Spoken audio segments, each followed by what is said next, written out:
ভাই আপনার পুরো নামটা? মোহাম্মদ বদরুল আলম বাদশা। আচ্ছা, বাচ্চা ভাই আপনি তো বিডিএস নাকি? নো নো, আমি বিএসসি ডেন্টিস্ট। ও আচ্ছা আচ্ছা, আপনি লেখাপড়া করছেন কোথায়? Psych institute of medical technology, এটা হলো ঢাকা ইউনিভার্সিটির আন্ডারে।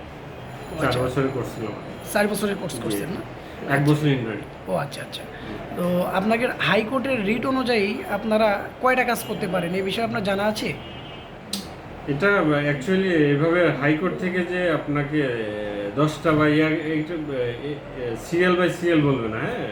এটা হতে পারে যে আর সবচেয়ে মূল বিষয় হলো 10টার বেশি তো আমার কাজ করা লাগে না, হ্যাঁ। এটা হলো সবচেয়ে মূল আচ্ছা, মানে বিষয়। এই বিষয়ে আপনি জানেন না? হতে আপনি পারে, আমি জানি না। আচ্ছা, আপনি কত বছর ধরে এই পেশার সাথে আছেন? আমি ডিপ্লোমা করেছি 3 বছর, আমি বিএসসি করেছি 4 বছর, হ্যাঁ। আমি পাস করেছি 2014-তে, আমার কমপ্লিট সব। 2000 পরের থেকে আমি এই পেশার সাথে ইনফ্যাক্ট। ও আচ্ছা আচ্ছা। ভাইয়ের হোম ডিস্ট্রিক্ট কোথায়? সিরাজগঞ্জ, শাহজাদপুর।